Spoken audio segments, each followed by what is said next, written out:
ಮೇಷರಾಶಿಯವರಿಗೆ 2025ರಲ್ಲಿ ಅವರು ತುಂಬಾ ಕಷ್ಟಗಳನ್ನು ನೋಡಬೇಕಾಗುತ್ತೆ. ಮಿಥುನ ರಾಶಿಯವರಿಗೆ ತುಂಬಾ ಕೆಟ್ಟ ಫಲಗಳನ್ನು ಕೊಡುತ್ತೆ, ಅಶುಭ ವಾರ್ತೆಗಳನ್ನು ಕೇಳಬೇಕಾಗುತ್ತೆ. ಕಟಕ ರಾಶಿಯವರು ಗುರು 12ನೇ ಮನೆಯಲ್ಲಿ ಇರೋದ್ರಿಂದ ಅವರಿಗೆ ಯಾವುದೇ ಒಂದು ಕೆಲಸ ಮಾಡಬೇಕಾದ್ರೂ ವಿಘ್ನ ಆಗುತ್ತೆ. ಕನ್ಯಾ ರಾಶಿಯವರು ಇಲ್ಲದೆ ಇರೋ ಸಮಸ್ಯೆಗಳೆಲ್ಲ ಉಂಟಾಗುತ್ತೆ. ಮಕರ ರಾಶಿಯವರಿಗೆ ತುಂಬಾ ಟೈಮು ಕೆಟ್ಟಿದೆ. ಕುಂಭ ರಾಶಿಯವರಿಗೆ ತಾಯಿ ವಿಚಾರ ಬಂದಾಗ ತಾಯಿಯ ಆರೋಗ್ಯವನ್ನು ಸ್ವಲ್ಪ ನೋಡ್ಕೋಬೇಕಾಗುತ್ತೆ. 2025 ಹೊಸ ವರ್ಷ ಯಾವೆಲ್ಲ ರಾಶಿಗಳಿಗೆ ಶುಭ ಇದೆ ಅಶುಭ ಇದೆ ಅದ್ರ ಬಗ್ಗೆ ಸಂಪೂರ್ಣ ಮಾಹಿತಿಯನ್ನು ಕೊಡಿ. ನೋಡಿ, 2025 ಮುಂದಿನ ವರ್ಷ 2025 ಅಂತ ಮುಂದಿನ ವರ್ಷ ಯಾವ ರಾಶಿಗಳಿಗೆ ಯಾವ್ಯಾವ ಫಲ, ಕೆಲವೊಂದು ರಾಶಿಗಳಿಗೆ ಶುಭ ಫಲ ಇದೆ, ಕೆಲವೊಂದು ರಾಶಿಗಳಿಗೆ ಅಶುಭ ಫಲವನ್ನುಂಟು ಮಾಡುತ್ತೆ. ಈ ಯಾವ್ಯಾವ ರಾಶಿಯಲ್ಲಿ ಯಾವ್ಯಾವ ಗ್ರಹಗಳಿದ್ದಾರೆ ಅನ್ನೋದನ್ನು ನೋಡಿಕೊಂಡು ನಾವು ಅದ್ರ ಬಗ್ಗೆ ನಾನು ಹೇಳ್ತೀನಿ. 2025ರಲ್ಲಿ ಕೆಲವೊಂದು ಗ್ರಹಗಳ ಬದಲಾವಣೆಯಿಂದ, ಗುರು ಮತ್ತು ಶನಿ ಬದಲಾವಣೆಯಿಂದ ಕೆಲವೊಂದು ರಾಶಿಗಳಿಗೆ ತುಂಬ ಶುಭ ಫಲವನ್ನು ಕೊಡುತ್ತೆ, ಕೆಲವೊಂದು ರಾಶಿಗಳಿಗೆ ಅಶುಭ ಫಲವನ್ನು ಕೊಡುತ್ತೆ. ಹಾಗಾಗಿ ನಾನಿವಾಗ ಎಲ್ಲ ರಾಶಿಗಳ ಫಲವನ್ನು ನಾನು ತಿಳಿಸ್ಕೊಡ್ತೀನಿ. 29/3/2025 ಮಾರ್ಚ್ ತಿಂಗಳಲ್ಲಿ ಒಂದು 4 ಗ್ರಹಗಳು ಕೂಡ ಒಂದೇ ರಾಶಿಯಲ್ಲಿ ಸೇರುತ್ತೆ. ಅದು ಮೀನ ರಾಶಿಯಲ್ಲಿ ಸೇರುತ್ತೆ. ಆ ಮೀನ ರಾಶಿಯಲ್ಲಿ ಒಟ್ಟಿಗೆ 4-5 ಗ್ರಹಗಳು ಇರೋದ್ರಿಂದ, ಅದು ಬದಲಾವಣೆ ಆಗೋದ್ರಿಂದ ಎಲ್ಲ ರಾಶಿಗಳಿಗೂ ಅದರ ಫಲವನ್ನು ಕೊಡುತ್ತದೆ. ಎರಡನೇದಾಗಿ 5ನೇ ತಿಂಗಳಲ್ಲಿ ಅಂದರೆ ಮೇ ತಿಂಗಳಲ್ಲಿ ಗುರು ಬದಲಾವಣೆ ಆಗುತ್ತದೆ. ಗುರು ಬದಲಾವಣೆ ಆದಾಗ ಮುಖ್ಯವಾಗಿ ಕೆಲವೊಂದು ರಾಶಿಗಳಿಗೆ ಆ ಗುರುವಿನ ಒಂದು ಫಲ, ಯಾವ ರಾಶಿಗೆ ಅಶುಭ ಯಾವ ರಾಶಿಗೆ ಶುಭ ಅನ್ನೋದನ್ನು ತಿಳಿಸ್ಕೊಡ್ತೇನೆ. 2025 ಮೇಷರಾಶಿಗೆ ಗುರುಗ್ರಹ 3ನೇ ಮನೆಯಲ್ಲಿ ಇರ್ತಾನೆ.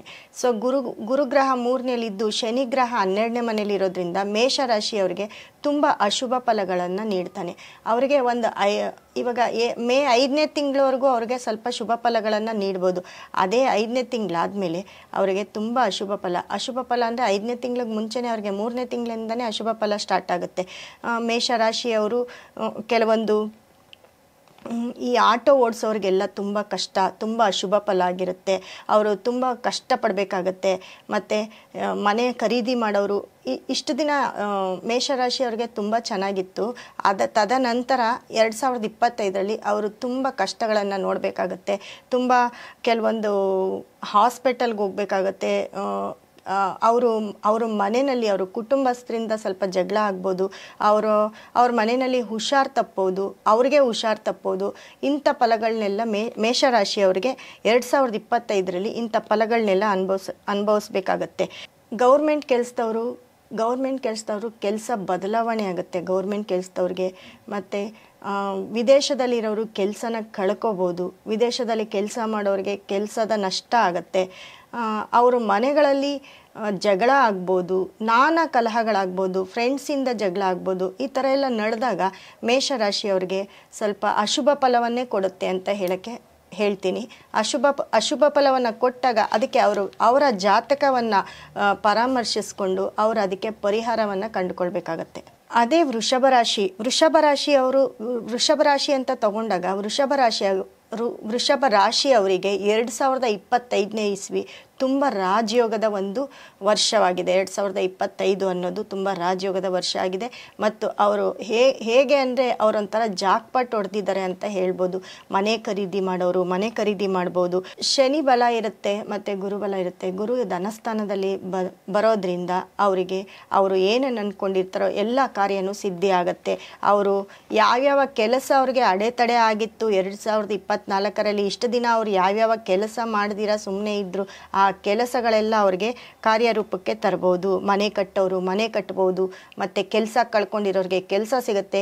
ಕೆಲಸ ಬೇಕು, ಕೆಲಸಕ್ಕೆ ಬಡ್ತಿ ಸಿಕ್ಕವ್ರಿಗೆ ಕೆಲಸದಲ್ಲಿ ಬಡ್ತಿ ಸಿಕ್ಕತ್ತೆ. ಮತ್ತು ಈ ಮೆಡಿಕಲ್ ಅನ್ನೋ ಒಂದು ಇದರಲ್ಲಿ ವಿದ್ಯಾಭ್ಯಾಸ ಮಾಡಿರೋರಿಗೆಲ್ಲ ಒಂದು ಮೆಡಿಕಲ್ ಜಾಬ್ ಸಿಕ್ಕತ್ತೆ. ಈ ಥರ ಅವರು ಏನೇ ಒಂದು ಕೆಲಸ ಮಾಡಿದ್ರು ಅವರು ಈ 2025ರಲ್ಲಿ ಅವ್ರು ಏನೇನು ಅಂದ್ಕೊಂಡಿರ್ತಾರೆ ಆ ಕೆಲಸಗಳೆಲ್ಲ ಅವ್ರಿಗೆ ನೆರವೇರುತ್ತೆ. ಆ ಕೆಲಸಗಳೆಲ್ಲ ಮಾಡ್ಕೋಬೋದು. ಮತ್ತು ಅವರ ಆರೋಗ್ಯನೂ ವೃದ್ಧಿಸುತ್ತೆ. ಅವರ ಆರೋಗ್ಯ ಸುಧಾರಣೆಯಾಗತ್ತೆ. ಮನೆಯಲ್ಲಿ ಯಾವುದಾದ್ರೂ ಶುಭ ಕಾರ್ಯ ನಡೆಯೋದಿದ್ರೆ ಶುಭ ಕಾರ್ಯ ನಡೆಸ್ಬೋದು. ಅದರಲ್ಲೂ ಅವರ ಜಾತಕ, ಅವರ ದಶಾಭುಕ್ತಿ ಏನಾದರೂ ಈ ವೃಷಭ ರಾಶಿಗೆ, ವೃಷಭ ಲಗ್ನಕ್ಕೆ ಹೋಲಿಕೆಯಾಗಿದ್ದರೆ ಅವರ ಜಾತಕದ ಪ್ರಕಾರ ಅವರು ಇನ್ನೂ ಒಳ್ಳೆ ಫಲವನ್ನು ಕೊಡುತ್ತೆ. ಅವರಿಗೆ ಒಂದು ರಾಜಯೋಗದ ಫಲವನ್ನು ಅವರು ಪಡ್ಕೋಬೋದು. ಮತ್ತು ಮಿಥುನ ರಾಶಿ ಅಂತ ತಗೊಂಡಾಗ ಮಿಥುನ ರಾಶಿಯಲ್ಲಿ ಜನ್ಮಗುರು ಇರ್ತಾನೆ. ಜನ್ಮಗುರು ಇದ್ದಾಗ ಎಲ್ಲರೂ ರಾಮನೇ ಗುರು, ಜನ್ಮಗುರು ಇದ್ದಾಗ ವನವಾಸ ತಪ್ಪಿದ್ದಲ್ಲ. ಹಾಗಾಗಿ ಜನ್ಮಗುರು ಅಂತ ಬಂದಾಗ ಮಿಥುನ ರಾಶಿಯವರಿಗೆ ಆ ಗುರು ಅವರ ಮನೆಯಲ್ಲೇ ಇದ್ದರೂ ಅವರಿಗೆ ಇರಬಾರ್ದ ಕಷ್ಟ ಅವರಿಗೆ ಮಿಥುನ ರಾಶಿಯವರಿಗೆ ಬರುತ್ತೆ. ಮತ್ತು 3ನೇ ಮನೆಯಲ್ಲಿ ಕೇತು ಬದಲಾವಣೆಯಾಗಿ 3ನೇ ಮನೆಯಲ್ಲಿ ಕೇತು ಇರೋದ್ರಿಂದ ಫ್ರೆಂಡ್ಸಿಂದ ಜಗಳ, ಬಂಧು ಬಳಗದವರಿಂದ ಜಗಳ ಆಗುತ್ತೆ. ಕೆಲಸದ ವಿಚಾರದಲ್ಲಿ ಜಗಳ.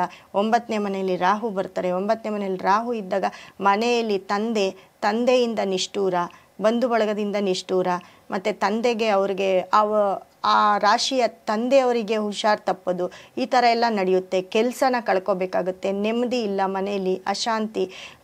ಎಲ್ಲಿ ಹೋದ್ರೂ ಅವ್ರಿಗೆ ನೆಮ್ಮದಿಯಾಗಿ ಇರೋದಕ್ಕಾಗೋದಿಲ್ಲ. ಕೆಲಸದ ವಿಚಾರದಲ್ಲಿ, ಫ್ರೆಂಡ್ಸ್ ವಿಚಾರದಲ್ಲಿ, ಎಲ್ಲ ವಿಚಾರದಲ್ಲೂ ಒಂದು ಮೋಸ ಹೋಗುವಂಥ ಒಂದು ಚಾನ್ಸಸ್ ಇರುತ್ತೆ. ಸೊ ಮಿಥುನ ರಾಶಿಯವರಿಗೆ ಈ ವರ್ಷ 2025 ತುಂಬ ಕೆಟ್ಟ ಫಲಗಳನ್ನು ಕೊಡುತ್ತೆ. ಅಶುಭ ವಾರ್ತೆಗಳನ್ನು ಕೇಳಬೇಕಾಗತ್ತೆ. ಅವರು ಕೆಲವೊಂದು ಸರಿ ತಂದೆಯನ್ನು ಕಳ್ಕೊಳ್ಳೋವಂಥ ಒಂದು ಪರಿಸ್ಥಿತಿ ಬರುತ್ತೆ. ತುಂಬ ಆಪ್ತರನ್ನ ಕಳ್ಕೊಳ್ಳೋವಂಥ ಒಂದು ಪರಿಸ್ಥಿತಿ ಬರುತ್ತೆ. ಹಾಗಾಗಿ ಮಿಥುನ ರಾಶಿಯವರಿಗೆ 2025 ಒಂದು ಶುಭ ಫಲ ಯಾವುದೂ ಇರೋದಿಲ್ಲ, ಎಲ್ಲ ಅಶುಭ ಫಲಗಳೇ ಇರ್ತವೆ. ಹಾಗಾಗಿ ಅವರ ಜಾತಕಕ್ಕೆ ಪರಾಮರ್ಶಿಸಿ ಅವರು ಇದಕ್ಕೆ ಪರಿಹಾರನ ಕಂಡ್ಕೋಬೇಕು ಅಂತ, ಪರಿಹಾರನ ತಿಳ್ಕೋಬೇಕು ಅಂತ ಹೇಳ್ತೀನಿ. ಇದೇ ಕಟಕ ರಾಶಿಯವರು ಇಷ್ಟು ದಿನ ತುಂಬ ಚೆನ್ನಾಗಿದ್ರು, ಮತ್ತು ಅವರು ಅಂದ್ಕೊಂಡಿರೋ ಕೆಲಸ ಎಲ್ಲ ನೆರವೇರ್ತಿತ್ತು. ಅವ್ರು ಏನೇನು ಅಂದ್ಕೊಳ್ತಿದ್ರು ಅದನ್ನೆಲ್ಲ ಮಾಡ್ಕೊಂಡು ಬರ್ತಿದ್ರು. ಅವರು ಕೆಲವು ಕಟಕ ರಾಶಿಯವರೆಲ್ಲ ಮನೆ ತಗೊಂಡಿದ್ದಾರೆ, ಜಾಗಗಳು ತಗೊಂಡಿದ್ದಾರೆ, ಅವ್ರ ಕೆಲಸಗಳು ಸಿಕ್ಕಿದ್ದಾವೆ, ಎಲ್ಲ ಮಾಡ್ಕೊಂಡಿರ್ತಾರೆ. ಆದರೆ ಇದೇ 5ನೇ ತಿಂಗಳಿಂದ ಗುರು ಬದಲಾವಣೆಯಿಂದ ಅವರಿಗೆ ಗುರು 12ನೇ ಮನೆಗೆ ಹೋಗೋದ್ರಿಂದ ಅವರ ಪ್ರತಿಯೊಂದು ಕೆಲಸದಲ್ಲೂ ಅಡೆತಡೆ ಆಗುತ್ತೆ. ಗುರು 12ನೇ ಮನೇಲಿ ಇರೋದ್ರಿಂದ ಅವ್ರಿಗೆ ಯಾವುದೇ ಒಂದು ಕೆಲಸ ಮಾಡಬೇಕಾದ್ರೂ ವಿಘ್ನ ಆಗುತ್ತೆ. ಕೆಲವರು ಅವರು ತಗೊಂಡಿರೋ ಜಾಗವನ್ನು ಸಹ ಮಾರುವಂಥ ಪರಿಸ್ಥಿತಿಗೆ ಬಂದಿರ್ತಾರೆ. ತುಂಬ ಅಶುಭ ಫಲವನ್ನು ಅನುಭವಿಸ್ತಾರೆ. ಮತ್ತು ಅವರು ಯಾರಾದರೂ ಮೆಡಿಕಲ್ ಮಾಡ್ಬೋದು. ಯಾಕಂದರೆ ಅವರ ಲಗ್ನಾಧಿಪತಿ ಬಂದು ಅವರು 9ನೇ ಮನೆಗೆ ಹೋಗಿದ್ದಾರೆ, ಭಾಗ್ಯಸ್ಥಾನದಲ್ಲಿದ್ದಾರೆ. ಆದರೆ ಅವರ ಒಂದು ಮನೆಯ ನೆಮ್ಮದಿಯಾಗಿ ಜೀವನ ನಡೆಸೋಕ್ಕೆ ತುಂಬ ಕಷ್ಟ ಆಗುತ್ತೆ. ಯಾವುದೇ ಒಂದು ಕೆಲಸ ಮಾಡಿದ್ರೂ ಅಡೆತಡೆ ಆಗುತ್ತೆ.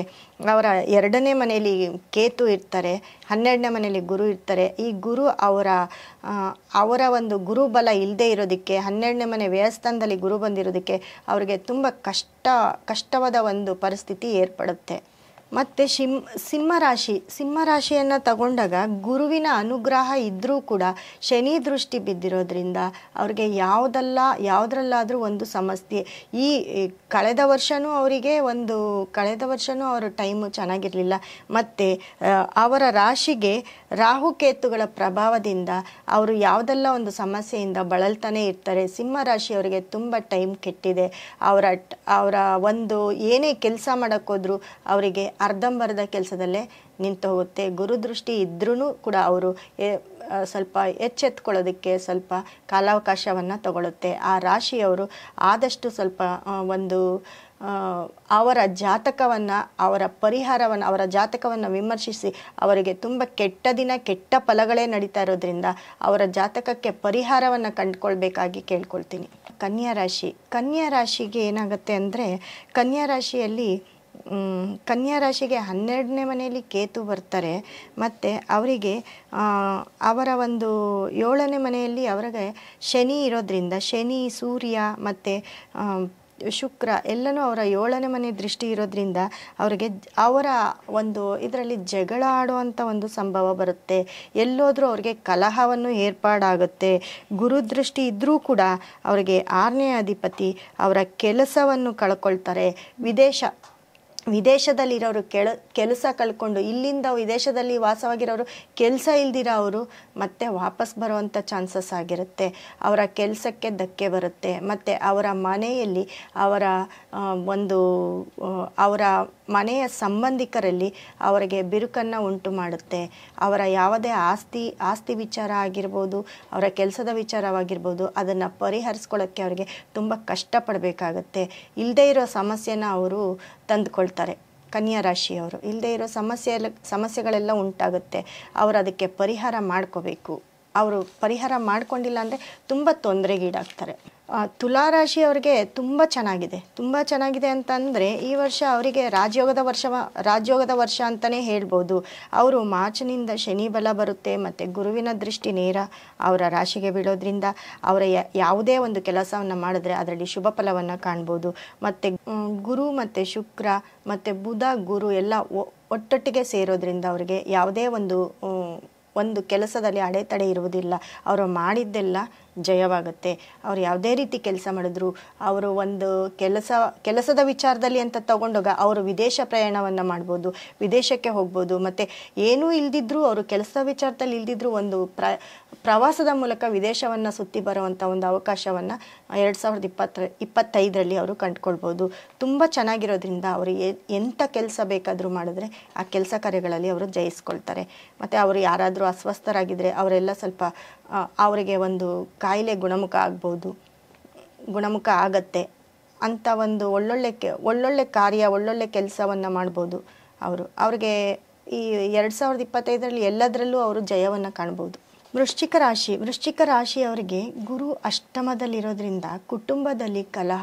ಅವರು ಏನಾದರೂ ಕುಟುಂಬದವರ ಜೊತೆ ಸೇರಿ ಯಾವುದಾದ್ರೂ ಒಂದು ಬಿಸ್ನೆಸ್ ಮಾಡಬೇಕು ಅಂತಂದರೆ ಕುಟುಂಬದವರಿಂದ ದೂರ ಆಗ್ತಾರೆ. ಅವರ ಎಲ್ಲ ಅಶುಭ ಫಲವನ್ನೇ ನೋಡ್ತಾರೆ. ಪಂಚಮ ಶನಿ, ಅಷ್ಟಮ ಗುರು ಅವರಿಗೆ ತುಂಬ ಕೆಡುಕನ್ನು ಉಂಟು ಮಾಡುತ್ತೆ. ಹಾಗಾಗಿ ಅವರು ತುಂಬ ಒಂದು ಒಳ್ಳೆ ಕೆಲಸಗಳನ್ನು ಮಾಡೋಕ್ಕೆ, ಒಳ್ಳೆ ಕೆಲಸದಲ್ಲಿ ಕೂಡ ಅವರಿಗೆ ಅಡೆತಡೆಗಳು ಉಂಟಾಗುತ್ತೆ. ಯಾವುದೇ ಒಂದು ಕೆಲಸ ಮಾಡಿದ್ರೂ ತುಂಬ ಕೆಟ್ಟದಾಗಿದೆ. ವೃಶ್ಚಿಕ ರಾಶಿಯವರು ತುಂಬ ಅವರ ಒಂದು ಜಾತಕಕ್ಕೆ ಒಂದು ದೋಷವನ್ನು ಕಾಣಿಸ್ತಾ ಇದೆ. ಒಂದು ದೋಷ ಅಂತ ಹೇಳ್ಬೋದು ಇದನ್ನು. ಅವರು ತುಂಬ ಅಶುಭ ಫಲಗಳನ್ನು ನೋಡ್ತಾರೆ. ಮತ್ತು ಅವರಿಗೆ ಒಂದು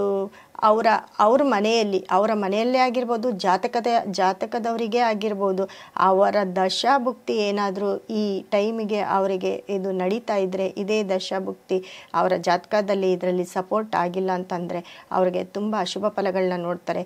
ಅವರ ಮನೆಯಲ್ಲಿ ಸಾವು ನೋವುಗಳನ್ನ ನೋಡ್ತಾರೆ. ಅವ್ರಿಗೂ ಅವರ ಒಂದು ದೇಹ ಆಲಸ್ಯದಿಂದ ಅವ್ರೂ ಸಾವು ನೋವನ್ನು ಅನುಭವಿಸ್ಬೋದು. ಈ ಥರ ಎಲ್ಲ ಒಂದು ವೃಶ್ಚಿಕ ರಾಶಿಯವರಿಗೆ ಅಶುಭ ಫಲಗಳೇ ಜಾಸ್ತಿ. ಹೇಳ್ಬೇಕಂದ್ರೆ ಶುಭ ಫಲಗಳು ಏನು ಒಂದು 20% ಕೂಡ ಅವ್ರಿಗಿಲ್ಲ. ಅವರು ತುಂಬ ಒಂದು ಅಶುಭ ಫಲದಲ್ಲಿ ಬಳಲಬೇಕಾಗತ್ತೆ. ಅವರು ಇದಕ್ಕೆ ಪರಿಹಾರನ ನೋಡಿಕೊಳ್ಳೇಬೇಕು. ಧನಸ್ಸು ರಾಶಿ ತಗೊಂಡಾಗ ಅವರಿಗೆ ತುಂಬ ಗುರುವಿನ ದೃಷ್ಟಿ ನೇರವಾಗಿರೋದ್ರಿಂದ ಅವರು ತುಂಬ ಚೆನ್ನಾಗಿದೆ. ಅವರ ಒಂದು ರಾಶಿ 2025ರಲ್ಲಿ ತುಂಬ ಅತ್ಯುತ್ತಮವಾಗಿರುತ್ತದೆ. ಮತ್ತು ಅವ್ರಿಗೆ ನಾಲ್ಕನೇ ಮನೆಯಲ್ಲಿ ಶುಕ್ರ, ಶನಿ, ರಾಹು ಎಲ್ಲ ಒಂದೇ ಮನೆಯಲ್ಲಿ ಇರೋದ್ರಿಂದ ಅವರ ಒಂದು ಒಳ್ಳೆ ಮನೆ ಕಟ್ಟೋರಿದ್ದರೆ ಮನೆ ಕಟ್ಟುತ್ತಾರೆ. ಮತ್ತು ಗೋಲ್ಡ್ ಪರ್ಚೇಸ್ ಮಾಡ್ತಾರೆ, ವಿದೇಶ ಪ್ರಯಾಣ ಮಾಡ್ತಾರೆ. ಒಳ್ಳೊಳ್ಳೆ ಕೆಲಸ ಆಫರ್ಸ್ ಇದ್ರೆ ಅವ್ರಿಗೆ ಕೆಲಸದ ಒಂದು ಆಫರ್ಸ್ಗಳು ಬರ್ತವೆ. ಕೆಲಸ ಸಿಕ್ಕತ್ತೆ, ಈಸಿಯಾಗಿ ಕೆಲಸ ಸಿಕ್ಕತ್ತೆ. ಅವರ ಒಂದು ಲರ್ನಿಂಗ್ ಪೀರಿಯಡ್ ಏನಾದರೂ ಇದ್ದರೆ ಒಂದು ಒಳ್ಳೆ ಅಂಕಗಳನ್ನು ತಗೊಂಡು ಅವರು ಪಾಸಾಗುವಂಥ ಒಂದು ಸಂದರ್ಭ ಬರುತ್ತೆ. ಎಲ್ಲ ವಿಚಾರದಲ್ಲೂ ಎಲ್ಲ ಒಂದು ಅವರು ಆ ಧನಸ್ಸು ರಾಶಿಯವರು ಯಾವ್ಯಾವ ಫೀಲ್ಡಲ್ಲಿ ಇರ್ತಾರೆ ಆ ಫೀಲ್ಡಲ್ಲೆಲ್ಲ ಅವರು ಒಂದು ಜಯವನ್ನು ಕಾಣ್ಬೋದು, ಒಂದು ಶುಭ ಫಲವನ್ನು ನೋಡ್ಬೋದು. ಮಕರ ರಾಶಿ ಅಂತ ತಗೊಂಡಾಗ ಶನಿ ಶುಭ ಫಲಗಳನ್ನು ಕೊಡ್ತಾರೆ. ಯಾಕಂದರೆ ಶನಿ ಬಂದು ಅವರ ಒಂದು ಲಗ್ನಾಧಿಪತಿ ಬಂದು ಅವರಿಗೆ 3ನೇ ಮನೇಲಿ ಇರೋದ್ರಿಂದ ಯಾವುದೇ ಕಾರಣಕ್ಕೂ ಶನಿಯಿಂದ ಅವ್ರಿಗೆ ತೊಂದರೆ ಆಗೋದಿಲ್ಲ. ಆದರೆ ಗುರುವಿನ ಬಲ ಇರೋದಿಲ್ಲ. ಮತ್ತು ಅಷ್ಟಮದಲ್ಲಿ ಅವರಿಗೆ ಕೇತು ಇರೋದ್ರಿಂದ ಅವರ ಒಂದು ಅಷ್ಟಮದಲ್ಲಿ ರಾಹು ಕೇತುಗಳು ಇರೋದ್ರಿಂದ ಅವರಿಗೆ 5ನೇ ತಿಂಗಳ ನಂತರ ಅವ್ರಿಗೆ ಟೈಮು ಕೆಟ್ಟಿದೆ. ಮತ್ತು ಕಂಪ್ಲೇಂಟು, ಕೋರ್ಟ್ ಕೇಸ್ ಆಗೋದು, ಕೇತು ಇದ್ದರೆ ಯಾವಾಗಲೂ ಅವ್ರಿಗೆ ತೊಂದರೆ ಆಗುತ್ತೆ. ಅದರಲ್ಲೂ ಮೂಲ ಮಕ, ಅಶ್ವಿನಿ ಮಕ ಮೂಲ ನಕ್ಷತ್ರದವ್ರು ಏನಾದರೂ ಇದ್ದರೆ ತುಂಬ ಅಶುಭ ಫಲವನ್ನು ಅವರು ನೋಡ್ತಾರೆ. ಅವರ ಒಂದು ಕುಟುಂಬದಲ್ಲಿ ಯಾರಾದರೂ ಒಂದು ಜೈಲಿಗೆ ಹೋಗುವಂಥ ಸಂದರ್ಭ ಬರುತ್ತೆ. ಮತ್ತು ಯಾವುದಾದ್ರೂ ಕೇಸ್ ಆಗುವಂಥ ಸಂದರ್ಭ, ಅವರೇನಾದರೂ ಕೋರ್ಟಲ್ಲಿ ಕೇಸ್ ಇದ್ದರೆ ಅದು ಇನ್ನೂ ಹೆಚ್ಚೆಚ್ಚು ಆಗೋದು, ಇಲ್ಲ ಅವರ ಕೇಸು ಫೇಲ್ ಆಗೋದು, ಈ ಥರ ಎಲ್ಲ ನಡೆಯುತ್ತೆ. ಹಾಗಾಗಿ ಮಕರ ರಾಶಿಯವರಿಗೆ ತುಂಬ ಟೈಮು ಕೆಟ್ಟಿದೆ. ಯಾವುದೋ ಒಂದು ಕಡೆಯಿಂದ ಒಳ್ಳೆಯದಾದರೂ ಇನ್ನೊಂದು ಕಡೆಯಿಂದ ತುಂಬ ಕೆಟ್ಟ ಫಲಗಳನ್ನ ಅವರು ನೋಡಬೇಕಾಗತ್ತೆ. ಕುಂಭರಾಶಿಯವರಿಗೆ ಅವರ ಒಂದು ಜಾತಕವನ್ನು ಪರಾಮರ್ಶಿಸ್ಕೊಂಡಾಗ ಅವರಿಗೆ ಗುರುದೃಷ್ಟಿ 9ನೇ ಮನೆಯಲ್ಲಿರೋದ್ರಿಂದ ಅವರಿಗೆ ತುಂಬ ಲಾಭವನ್ನು ನೋಡ್ತಾರೆ. ಯಾವುದೇ ಕೆಲಸ ಮಾಡಿದ್ರು ಅವರು ಒಂದು ಒಳ್ಳೆ ಫಲವನ್ನು ನೋಡ್ತಾರೆ, ಶುಭ ಫಲವನ್ನು ನೋಡ್ತಾರೆ. ಮತ್ತು ಅವರ ತಾಯಿ ವಿಚಾರ ಬಂದಾಗ ತಾಯಿಯ ಆರೋಗ್ಯವನ್ನು ಸ್ವಲ್ಪ ನೋಡ್ಕೋಬೇಕಾಗತ್ತೆ. ಯಾಕಂದರೆ ತಾಯಿಯಿಂದ ಖರ್ಚುಗಳು ಜಾಸ್ತಿ ಆಗುತ್ತೆ. ಅವರ ತಾಯಿಯ ಒಂದು ಆರೋಗ್ಯ ವಿಚಾರದಲ್ಲಿ ಅವರು ಖರ್ಚು ಮಾಡಬೇಕಾದಂಥ ಸಂದರ್ಭ ಒಂದು ಬರುತ್ತೆ. ಆದರೆ 5ನೇ ತಿಂಗಳಿಂದ ಈ 5ನೇ ತಿಂಗಳು ಒಳಗಡೆ ಅವರಿಗೆ ಸ್ವಲ್ಪ ಟೈಮ್ ಹಾಗೆ ಇರುತ್ತೆ. 5ನೇ ತಿಂಗಳಾದಮೇಲೆ ಅವರಿಗೆ ತುಂಬ ಒಳ್ಳೆ ದಿನಗಳು ಬರುತ್ತೆ ಮತ್ತು ಒಳ್ಳೆ ಶುಭವನ್ನು ನೋಡ್ತಾರೆ. ಯಾವುದೇ ಒಂದು ಕೆಲಸ ಮಾಡಿದ್ರೂ ಅವರಿಗೆ ಜಯವನ್ನು ಉಂಟಾಗುತ್ತೆ. ಯಾವ ಕೆಲಸದಲ್ಲೂ ಅವ್ರಿಗೆ ಅಡೆತಡೆಗಳಾಗೋದಿಲ್ಲ. ಯಾವುದೇ ಕೆಲಸ ಮಾಡ್ಕೋಬೋದು ಮತ್ತು ಅವರಿಗೆ ವಿದೇಶದಲ್ಲಿ ಒಂದು ಕೆಲಸ ಸಿಕ್ಕೋ ಅಂಥ ಒಂದು ಚಾನ್ಸಸ್ಸು ತುಂಬ ಜಾಸ್ತಿ ಇರುತ್ತೆ. ಹಾಗಾಗಿ ಅವರ ಕೆಲಸ ವಿಚಾರ ಅಂತ ಬಂದಾಗ ವಿದೇಶಕ್ಕೆ ಹೋಗಬೇಕು ಅಂದ್ಕೊಂಡಿರೋರೆಲ್ಲ ವಿದೇಶಕ್ಕೆ ಹೋಗ್ಬೋದು. ಮತ್ತು ಇಲ್ಲಿ ಗೌರ್ಮೆಂಟ್ ಕೆಲಸ ಸಿಕ್ಕಬೇಕು ಅಂದ್ಕೊಂಡಿರೋರಿಗೆಲ್ಲ ಗೌರ್ಮೆಂಟ್ ಕೆಲಸ ಆಗುತ್ತೆ, ಅಂಥವರು ಟ್ರೈ ಮಾಡ್ಬೋದು. ಈ 2025ನೇ ಇಸ್ವಿ ಕುಂಭರಾಶಿಯವರಿಗೆ ಒಂದು ಒಳ್ಳೆ ಶುಭ ಫಲವನ್ನು ತಂದುಕೊಡುತ್ತೆ ಮತ್ತು ಒಂದು ಒಳ್ಳೆಯ ಒಂದು ಮಾರ್ಗವನ್ನು ಸೂಚಿಸುತ್ತೆ. ಇದೇ ಮೀನರಾಶಿ, ಕೊನೆ ರಾಶಿ ಮೀನರಾಶಿಯವರಿಗೆ ಗುರುಬಲ ಇರೋದಿಲ್ಲ. ಜನ್ಮ ಶನಿ ಇರೋದ್ರಿಂದ ಮತ್ತು ಮೀನರಾಶಿಯಲ್ಲಿ ಒಂದು 3ನೇ ತಿಂಗಳಲ್ಲಿ ಗುರು, ಶುಕ್ರ, ಸೂರ್ಯ, ಶನಿ, ಚಂದ್ರ ಎಲ್ಲ ಗ್ರಹಗಳು ಒಂದೇ ಮೀನರಾಶಿಯಲ್ಲಿರೋದ್ರಿಂದ ತುಂಬ ಅಶುಭ ಫಲವನ್ನು ಅವರು ನೋಡಬೇಕಾಗತ್ತೆ. ಅಶುಭ ಫಲ ಅಂತಂದರೆ ಎಲ್ಲ ವಿಚಾರದಲ್ಲೂ ಅವರಿಗೆ ಅಶುಭ ಆಗುವಂಥ ಒಂದು ಸಂದರ್ಭ. ಮನೆಯಲ್ಲಿ ಸಾವು ನೋವು ಆಗ್ಬೋದು, ಮತ್ತು ಕೆಲಸನ ಕಳ್ಕೊಬೋದು, ಕೆಲಸದ ವಿಚಾರದಲ್ಲಿ ಜಗಳ ಆಗ್ಬೋದು. ಅವರು ಏನಕ್ಕಾದರೂ ಒಂದು ಇನ್ವೆಸ್ಟ್ಮೆಂಟ್ ಅಂತ ಮಾಡಿದರೆ ಅದರಲ್ಲಿ ಲಾಸ್ ಆಗ್ಬೋದು. ಫ್ರೆಂಡ್ಸು ದೂರ ಆಗ್ಬೋದು, ಕುಟುಂಬದವ್ರು ದೂರ ಆಗ್ಬೋದು. ಈ ಥರ ಎಲ್ಲ ಕ್ಷೇತ್ರದಲ್ಲೂ ಅವರು ಸ್ವಲ್ಪ ನೋವನ್ನು ಅನುಭವಿಸ್ಬೇಕಾಗತ್ತೆ. ಮೀನರಾಶಿಯವರಿಗೆ ತುಂಬ ಮತ್ತು ಜನ್ಮಶನಿ ಬರೋದ್ರಿಂದ ತುಂಬ ನೋವನ್ನು ಅವರು ಪಡಬೇಕಾಗತ್ತೆ. ಅದರಿಂದ ಅವರು ಮುಕ್ತಿ ಪಡ್ಕೋಬೇಕು ಅಂತಂದರೆ ಅದರಿಂದ ಅವರು ಅದಕ್ಕೆ ಪರಿಹಾರವನ್ನು ಕಂಡುಕೊಂಡಲ್ಲಿ ಅದಕ್ಕೆ ಅಷ್ಟೋ ಇಷ್ಟೋ ಪರಿಹಾರನ ಅವರು ಮಾಡಿಕೊಂಡಾಗ ಅವರು ಸ್ವಲ್ಪ ನಿರಾಳವಾಗಿರ್ಬೋದು ಅಂತ ಹೇಳ್ತೀನಿ. ತುಂಬ ಟೈಮ್ ಕೆಟ್ಟಿರೋದ್ರಿಂದ ಮೀನರಾಶಿಯವರು ಅದಕ್ಕೆ ಪರಿಹಾರವನ್ನು ಕಂಡುಕೊಳ್ಳಲೇಬೇಕು. ಇಷ್ಟು 12 ರಾಶಿಗಳ ಒಂದು ಫಲವನ್ನು ಹೇಳಿದ್ದೀನಿ.